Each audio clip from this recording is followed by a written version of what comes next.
Okay, guys, today we're talking about Bernie Wrightson's Frankenstein. Horror artist, comic book artist Bernie Wrightson, famous for his collaborations with Stephen King. I believe this is probably his seminal work. I thought since Halloween is right around the corner, it would be appropriate. This volume of Frankenstein, Bernie Wrightson's Frankenstein, is the hardcover edition that commemorated the 25th year anniversary in 2008. So we'll get into a little bit of the backstory as we go through the book, but it's a very nice volume, very thick, nice cover. Here's an image of Frankenstein. As you can see, it's not the square-headed Boris Karloff that we're used to in the Universal Studios version, but we'll get into that as well. There's an introduction by horror master Stephen King. Right away you can tell we're in for a visual feast. This is all pen and ink. Wrightson wanted it to look very period-esque and done with like wood cutting and old school ink techniques, but I imagine he used probably a crow quill or something like that. I don't know if any brushes. It amazes me the amount of fine inkers who use brushes. I don't know how they get the detail that they get, but practice makes perfect, I suppose. So here's a look at this beautiful page. So anyway, between 1976 and 1982, it took Bernie 6 years to beautiful title page to draw this story, and so he wrote and basically adapted Mary Shelley's Frankenstein over 6 years. There's roughly, like, I think 42 images he came up with. So this volume reprints the whole book, um, which obviously we're not going to get into that, but we're here to look at the art, so I'm going to be going through the art and talking about the book. But the Bernie was a huge fan of Frankenstein ever since he was young, and just this was a labor of love for him, so he illustrated this book, over, like I said, over the period of 6 years, basically in his downtime. He was not paid to do this, and until after it was published, I assume. But just the beautiful craftsmanship here. I mean, this is a true master of his uh, craft. I mean, you know, this is all hand done, no computers, and just the amount of detail is breathtaking. Um, the shadows and light. He's a master of horror. Collaborated with Stephen King on Creep Show, and also a rare illustrated book for Stephen King's Cycle of the Werewolf. I think we remember that. They turned it into the movie Silver Bullet. Um, but Bernie is just the master of horror, and you can just see. So anyway, his take, he wanted to be faithful to the actual book and not any other version, basically the visual he got from when he read the book, as I'm assuming, as a child. And purely a labor of love. And just look at all that detail. Can you imagine? I can't even imagine. It's not that he was slow or it took forever, it's just that he had to do it in his downtime because he was working jobs that had to pay the bills in the meantime. And then and he finished in 82, and Marvel Comics printed whatever different version he presented them at the time. I'm not sure if it came out in a magazine format or what, but this has really become Bernie Wrightson's magnum opus in a lot of ways, his seminal art. I mean, he's the master. A lot of his stuff on EC is great, and of course his stuff on Swamp Thing is amazing, but this just, I mean, you can always tell when an artist really loves what they're doing, because it's always so superior, I guess. But just see the ray of light shining through the window and just all this lush detail in the background, the pen and ink, and just the tediousness of all of this.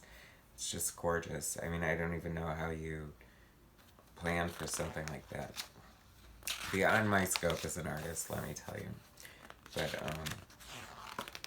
oh, this is one of my favorite images here. So, it was Dr. Frankenstein, of course, and look at these great Erlenmeyer flasks and Bunsen burners and test tubes and whatnot. I love how the background's black, but you can see everything because of the reflection on the glass and just the way the light hits the. Let's not call him a monster, we'll call him a creature. Because he was an experiment. Just all the lighting is just amazing. And it makes you wonder what the hell a blank piece of paper would look like on Bernie Wrightson's desk before the explosion. Oh my god, just look at this. I mean, his, master of the anatomy, and just what a striking image. His own sort of terrifying. I mean, that, Frankenstein's creature, monster, whatever, was made from rotting corpses and body parts, so I think he captured that quite well. I don't remember seeing a corpse with a bolt sticking out of its neck, but I'm not slamming that version of Frankenstein whatsoever, because all hail Boris Karloff, with the little design in here. And this is why you need to learn how to draw. This is why when you go to art school, you draw a bowl of fruit and you draw like folded sheets and material, just because you have to. I mean, of course, robots and explosions look cool, but just, I don't know. This is the stuff that blows me away. Look at, every blade of grass is drawn there, basically. Beautiful mountains, and just, I don't know, the epic scope. Very panoramic scenery. This is a long book. Let's talk about Mary Shelley, right? 17-year-old girl basically kicking off the sci-fi horror genre with the writing of this book. Pretty amazing. Women don't get enough credit, don't you think? I've never read Frankenstein, so some of these images are beyond me. But you can see this is quite the book. Oh, now this is Wrightson, kind of very classic Wrightson, very horror, lots of black, and just the perfect use of black. And look how imposing the figure is. Just because it stands out here. I always love Bernie Wrightson's signature too. I love artists who have a distinctive signature. I guess they all do, but, some are more fun than the others. This just, you can almost feel like you're there. It's so beautiful. These are, in my eyes, museum quality. I guess these are made from original scans when available, because, God forbid, some of these are missing, or maybe not willing to be lent out. I don't know. But definitely the originals deserve to belong into a museum. Here we go. Sorry that took so long to get there. Oh, look, a page holder. Just the lushness of this. And, in art I talk about negative space, and this is a perfect example of, the stark white with nothing there, and just all of this detail just really, just brings your eye across the page. And that's a real morbid looking picture of that woman hanging from the tree, but beautiful at the same time. There's beauty in horror, everybody. You gotta have the glitter with the guts. Just look at that. What a master. You can tell this is just such a labor of love, and someone who just really loves to draw. This is another, I feel like this is one I've seen a lot. Just once again, the negative space is so beautiful, and you can see the cutaway of the mountain, and just I don't know, there's just it's so lush and so many dimensions going on here. All the way up to the clouds, it just it captures so many different textures and elements. It's you got the flowing drapery of the, outfits, and the clouds, and then the juxtaposition of the rocks, and just how this is white and this is black. There's a lot of thought, I would imagine, goes into the composition of these pages and the use of lighting and the use of spotting blacks and negative space. This is all stuff that, you know, a good artist just tries to master all these different elements. I mean, Bernie Wrightson is, you know, exceptional. There's a lot of great artists, but I think Bernie Wrightson stands out as, you know, the master of the macabre. A great inker, P. Craig Russell, that kind of reminds me of some of a Wrightson-esque in a lot of ways. Although I think, you know, it's funny because his style is less horror and more, I like to call it a romantic style because it reminds me of, you know, like Greek statues and stuff like that. So, very menacing looking picture there. And like Frank's on the loose. I love the building. I mean, you can just tell this just is from a different era. You know, his research must have been very comprehensive. I mean, it's, you know, you can pull stuff from your mind as an artist, but it's not recommended all the time because you have to know what something really looks like before you can, you know, chop it up in your mind and spit out your own version. It's always best to know the nuts and bolts of stuff. That's why I think it's such a great education to look at the masters like Bernie Wrightson. You know, you're able to glean so much out of it and just like so many different. I mean, if you were just presented with this piece, it's a beautiful piece of art, but would you necessarily know it was from Frankenstein? Probably not. What a great picture here.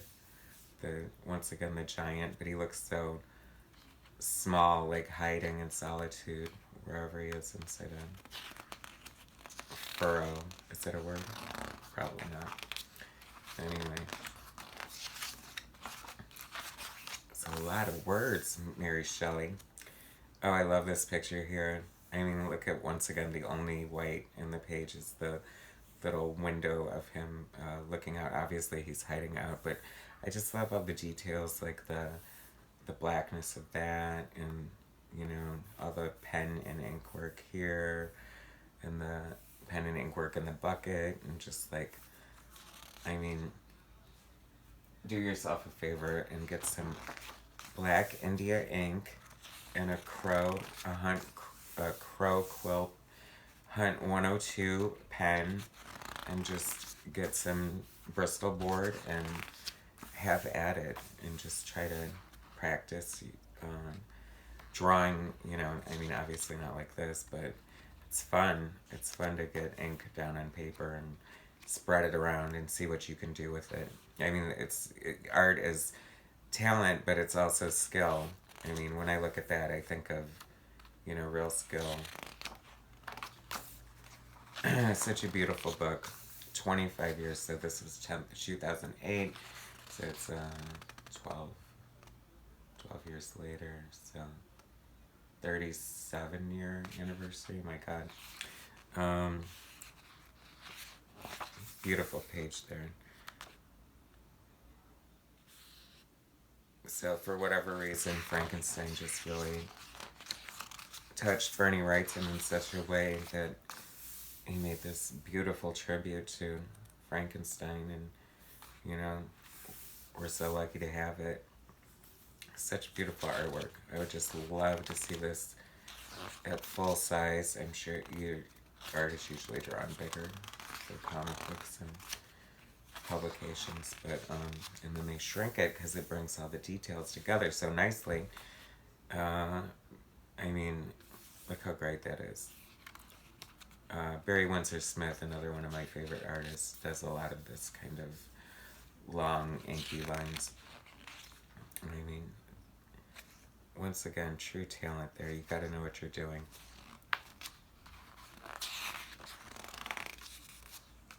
Beautiful work here.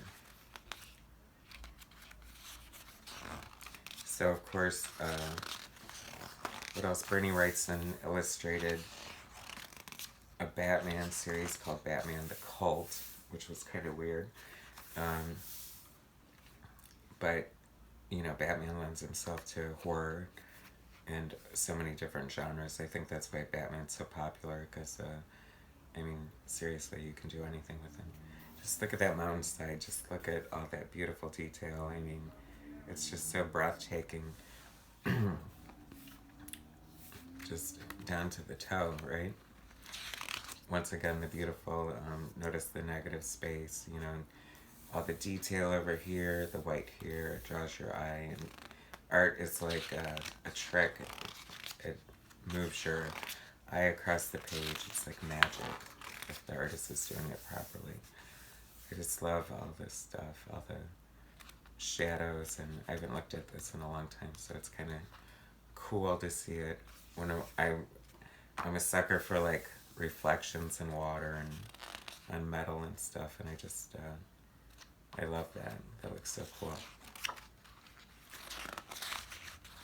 All right, I didn't realize this book was so darn long. Wow, look at this. I mean, look at all the beautiful details in the bookcase and all the books, and like all the pages are drawn. I mean, he did not phone any of this in.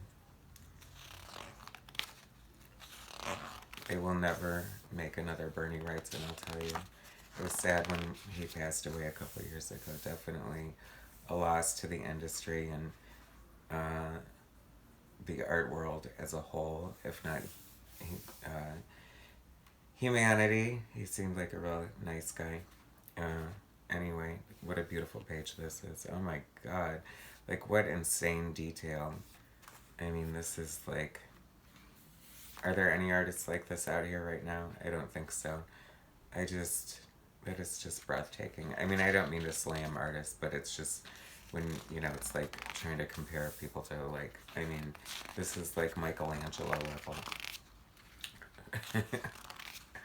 As I laugh at my own jokes. This is the money shot. I think there was like, I don't know who published it, but there was like a trade paperback version, much smaller. Maybe it was just the original Marvel version. You know, a good size, but this was the cover for it. And this is amazing. This is probably the most well-known and just most breathtaking scene that we have from the whole series of prints. It's so funny because remember we had that page where before he put life into him, he was looking at him, you know, almost like a father looks at a child, and now there's so much rage. If I put you in this world, I can take you out. Gosh, just one more time. I mean, take that all in. Look at all that. That is just so amazing. If this doesn't make, if artists were watching this video, if this doesn't make you want to just bust out a pen and paper. You know, Frank Cho does a lot of great work with ballpoint pens, and he does a lot of these long lines and stuff. Did some really beautiful Wonder Woman alternate covers that just were beautiful. He does lots of great cross-hatching too. I noticed that I was looking for cross-hatching in this, but I don't think either that was the style or I guess this is like the long lines. There must be a name for that. But I love that style. It definitely is evocative of a different era. And how could you not love all this art? Just get lost in all that detail and the texture and the richness of the blacks. What went on in that master's mind? It's always like Stephen King. You think like he must be really a psycho, but they're probably more well-grounded than most of us. Oh wow, look at just the trees and the like I said, you know, you just have to know how to love and draw everything. I mean, you know, there's always something that artists don't like drawing, you know. It's like, I hate drawing cars, but thank God I never have to. Oh, wow, beautiful page there. The wallpaper, amazing. We've seen this window in many a period movies.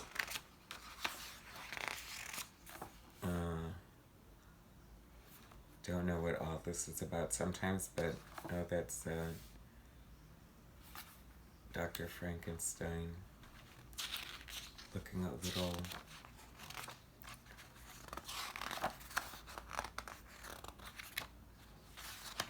You know, it's... I should read my books more. Maybe they'd be easier to turn the pages in them. Beautiful skyline. Just the way he draws rocks and everything. Such a master. I wonder what kind of reference he used if he took pictures in nature, or obviously I think, you know, to get these shadows so just like striking and specific. Makes you wonder.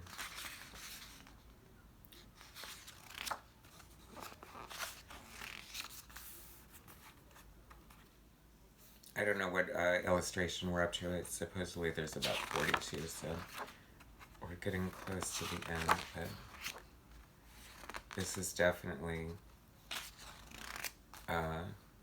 oh wow, that is just truly amazing. Now this is like, this should be a poster. Just look at that, the beauty of the horror. There's like so much beauty in horror. Not to be macabre, but just look at that face. And I love how he kind of doesn't have a nose, because he's just like a rotting corpse, and just like his gross stringy hair, and I love the way the light hits his hand. And I mean, look at that bony, sinewy knuckle. And then we have some planage down there. I don't know, once again, great use of shadows and light. That's what, I think that's the true key to good horror, is shadows and light. Like if you look at someone like Bill Sienkiewicz, he is another one who, completely different style, but the use of blacks and shadows and light. So that is the end of our Halloween edition, looking at Bernie Wrightson's Frankenstein. If you've never seen this before, I hope that that was fun for you to look at. And like I said, look how big and thick this book is. If you find it, I definitely say seek it out and learn something, and just get a great, you know, treat yourself to the master of horror and a different take on Frankenstein that you may not be used to or familiar with. So thanks for checking out the video. Like and subscribe, and we'll be talking soon. Alright, thanks guys.